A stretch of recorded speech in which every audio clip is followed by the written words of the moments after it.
There's something about waiting that tests every fiber of our being. We live in a world that tells us if we want something, we should have it now. Immediate results, instant gratification, same-day delivery, but love, real love, the kind that's been orchestrated by the hands of God, doesn't follow that kind of timing. And for most of us, that's where the tension begins. Because we've been conditioned to believe that waiting means lacking, that delay means denial, and that if it hasn't happened by now, maybe it never will. But that's not how God works. His timing isn't flawed, it's not broken, it's intentional, and when it comes to love, His timing is sacred. We struggle to trust God's timing because deep down, we think we know better. We look at the calendar, the years ticking by, the loneliness that creeps in on quiet nights, and we start to wonder, God, did you forget me? We compare our journey with everyone else's. Friends getting engaged, family asking when it's our turn, social media feeding us highlight reels of what looks like perfect relationships. And while their lives move forward, ours feel stuck in neutral. That pressure pushes us toward compromise. It convinces us that we need to take matters into our own hands. We start entertaining people who don't value us, holding on to relationships that drain us, or chasing after things that God never put His hand on. But trusting God's timing means resisting that urge. It means believing that God sees what you don't. That He's not just preparing the person for you, He's preparing you for that person too, because God is more concerned with the strength of your foundation than the speed of your arrival. He doesn't want to give you something that will crumble under pressure. He doesn't want to bless you with a relationship that becomes a burden. He wants to build something that lasts, and that takes time. You ever cook something slow and low? You know that good kind of meal that simmers for hours, letting every flavor soak in deep. That's what God's doing with your life. He's letting it simmer, letting you grow in wisdom, in maturity, in faith. He's shaping your understanding of love so that when it does show up, you don't sabotage it with your old habits, your impatience, your fears, or your brokenness. Because if love arrives before you're ready, it won't be a blessing, it'll be a lesson, and God would rather make you wait for what's right than rush you into something that breaks you. We often forget that what we call waiting, God calls working. You think He's being silent, but He's moving behind the scenes. He's aligning paths, developing character, teaching lessons, closing wrong doors, and preparing hearts. He's not on pause, He's on purpose, but you've got to trust that purpose even when it doesn't make sense. Even when it feels like everyone else is being chosen while you're being passed over, even when it hurts. Especially then, there's a kind of peace that comes when you stop trying to force what's not meant for you. When you release control and say, God, whenever you say it's time, I'll be ready, that's not weakness. That's strength, that's faith. That's what real trust looks like. Because trusting God's timing doesn't mean you sit in the corner twiddling your thumbs. It means you live with expectancy, not desperation. It means you work on your purpose, you deepen your relationship with Him, you heal, you grow, you surround yourself with people who speak life into you.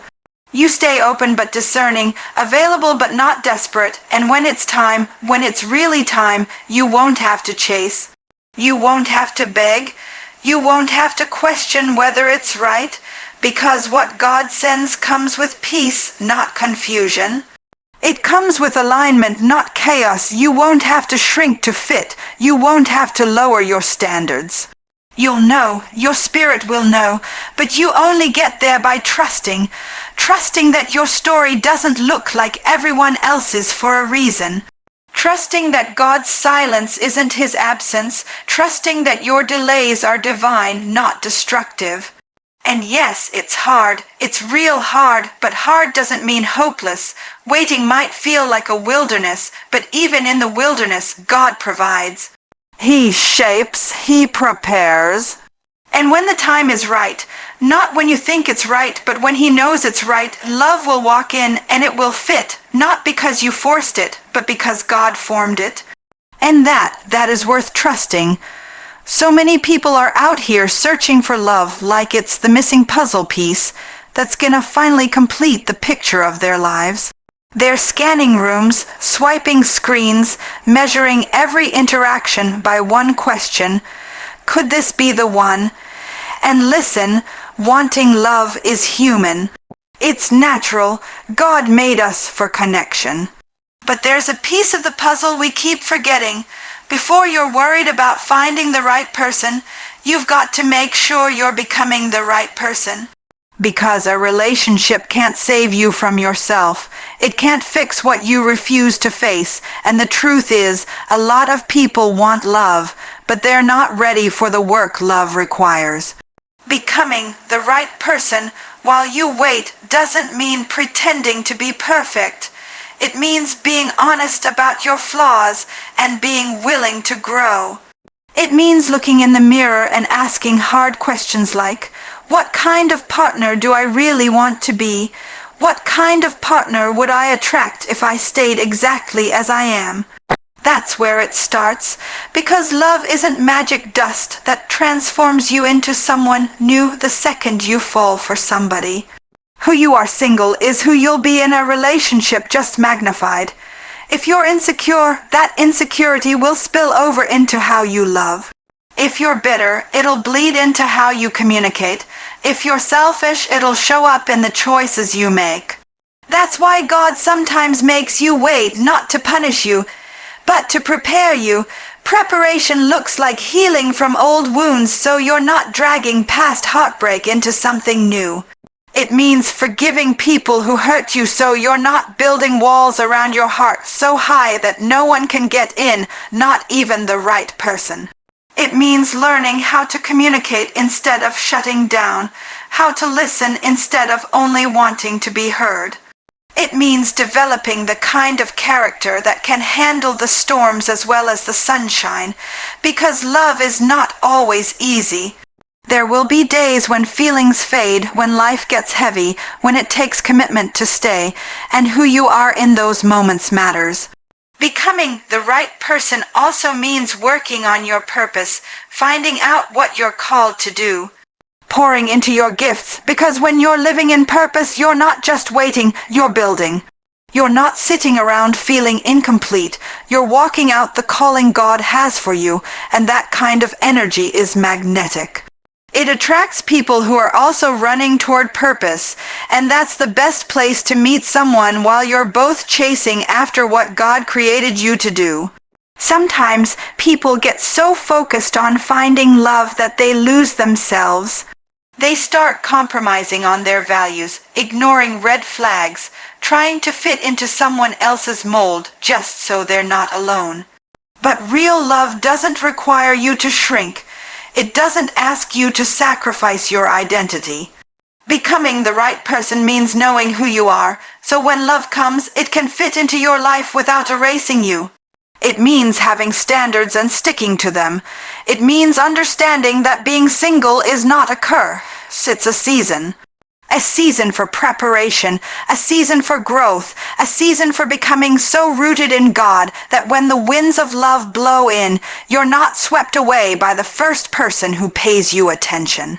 There's beauty in the wait if you use it wisely. You can build friendships, you can travel, learn, serve, create, and discover passions you never knew you had. You can deepen your faith, you can strengthen your emotional resilience, and all of that becomes the soil where a healthy relationship can take root. Because the reality is, love doesn't solve loneliness, it doesn't erase insecurity, it doesn't heal childhood wounds. Those are things you have to work on with God first. Otherwise, you'll end up putting expectations on another person to fill voids only God can fill. People sometimes say, when I find the right person, I'll finally be happy.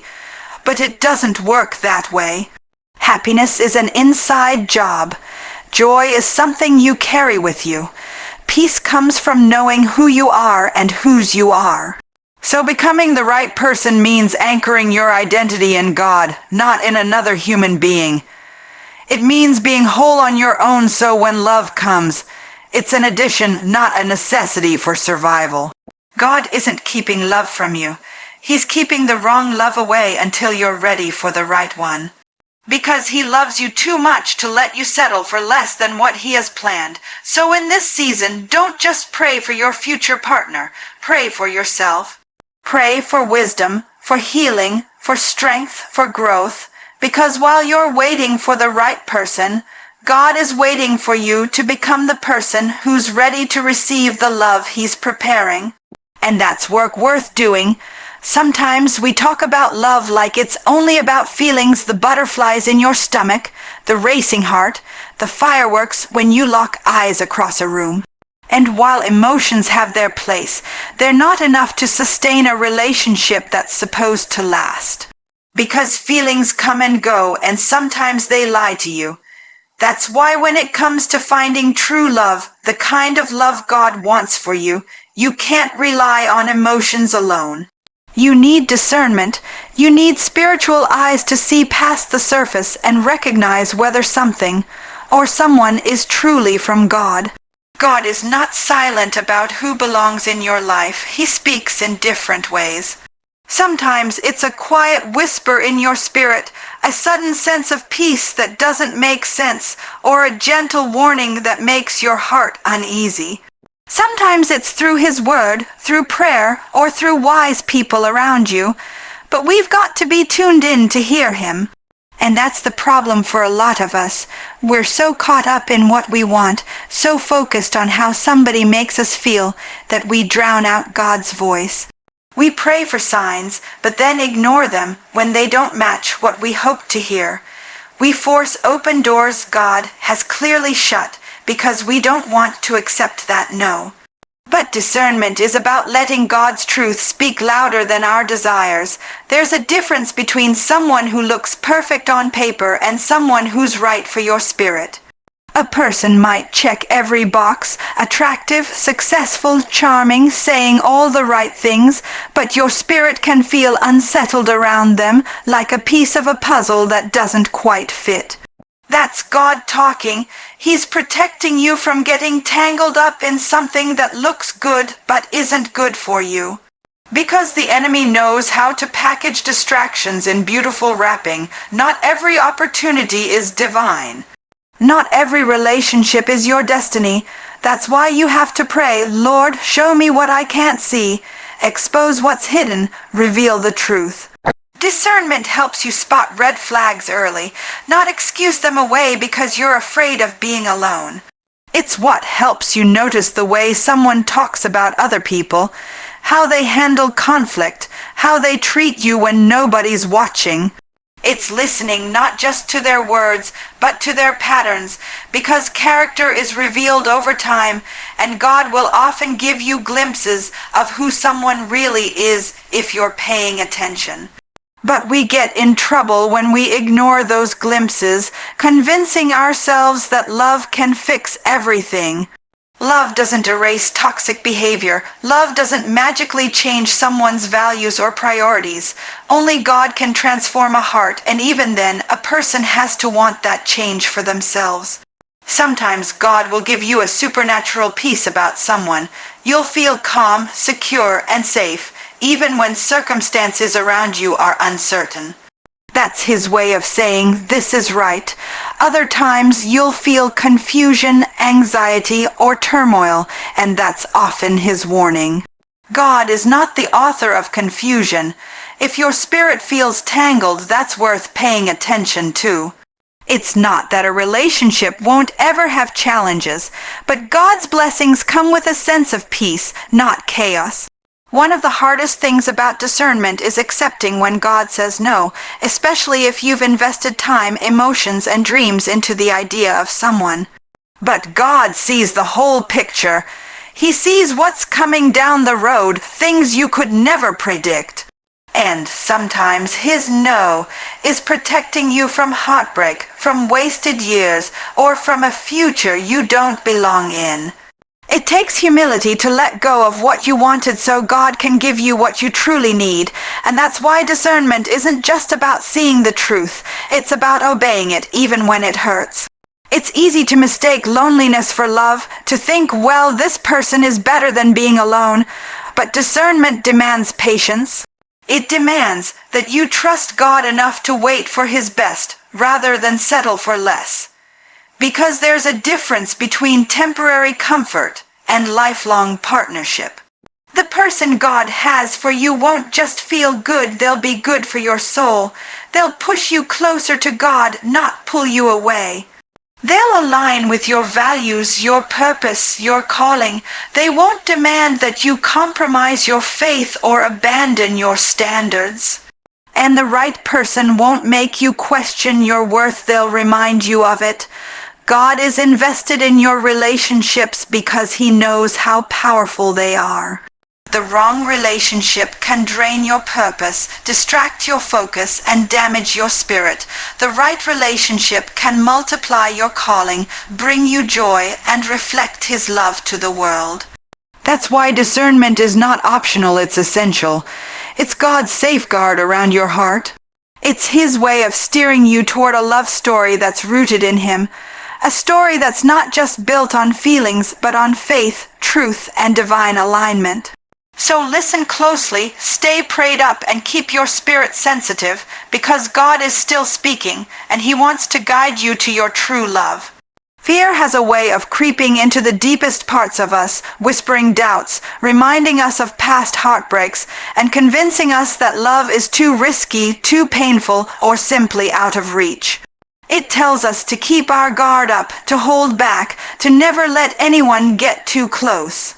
And sometimes, without even realizing it, we start making decisions in our relationships based on fear instead of faith. We stay in situations that don't honor us because we're afraid of being alone. We ignore red flags because we're afraid that nobody better will come along. We keep people at a distance because we're afraid they'll see our flaws and leave. But love, the kind of love God intends for us, cannot thrive in the soil of fear. It needs faith. Faith is believing that God's plans for your life, including your relationships, are good, even when you can't see how it's all going to come together.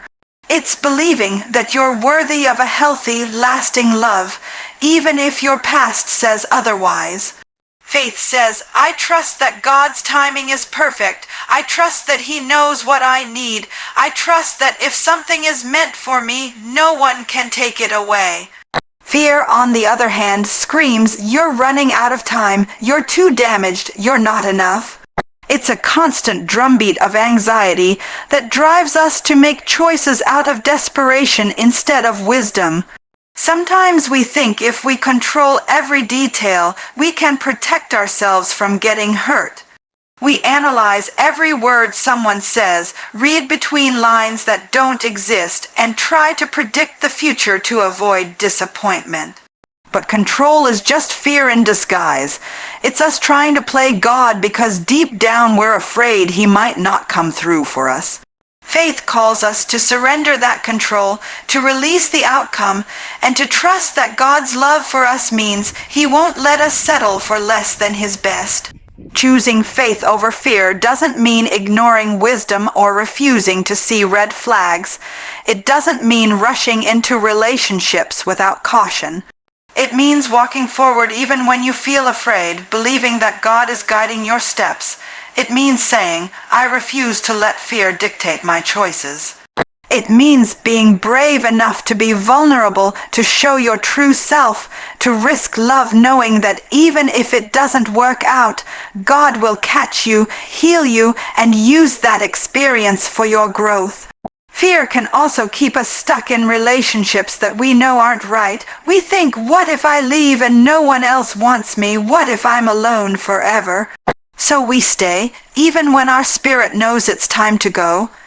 Faith is what gives you the courage to walk away from what's not serving you.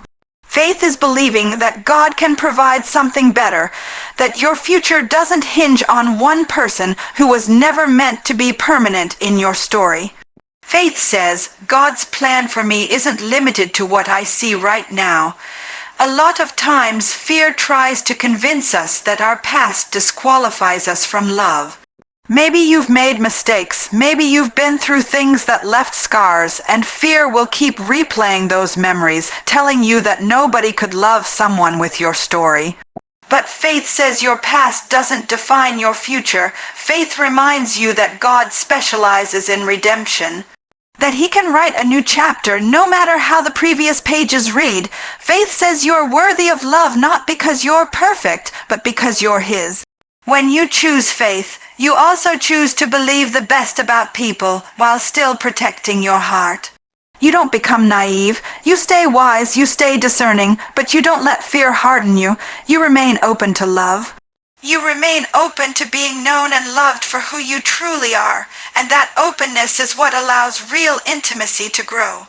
Because love requires vulnerability, and vulnerability requires faith. Fear tells you to settle because it's safer than waiting. Faith says wait even when it's lonely because God's best is worth it. Fear tells you to hide your true self. Faith says show up as you are because the right person will love the real you. Fear says love always leads to pain. Faith says love is worth the risk because God stands with you through every high and every low. God didn't give us a spirit of fear. He gave us power, love, and a sound mind. That means He wants you to approach relationships from a place of confidence, not insecurity. From a place of wisdom, not panic. From a place of hope, not despair. Choosing faith over fear is a daily decision. It's choosing to trust that no matter what happens, you are not alone, and your story isn't over. It's choosing to believe that God's love for you is bigger than any fear you face. And when you let faith lead the way, you open the door for the kind of love that's not just safe, but divine. So tonight, I want you to walk away remembering this. God is not just the author of love. He's the author of your love story. He's not late. He's not silent. He hasn't forgotten you. He's working in the unseen places, shaping your heart, preparing your path, and writing a story that's far greater than anything you could plan for yourself. But you've got to trust His timing over your own. You've got to focus on becoming the right person, not just finding the right one. You've got to keep your spirit sharp so you can recognize His signs and hear His voice above all the noise. And you've got to choose faith over fear every single day, even when it's hard, even when it's lonely, even when it feels like everyone else is finding love except you. Because the love God has for you won't require you to settle. It won't demand you to shrink or compromise who you are. It'll come with peace, purpose, and divine alignment. So keep believing, keep trusting, keep becoming. Because when you let God guide you, you won't just find love. You'll find the love that was meant for you all along. Thank you.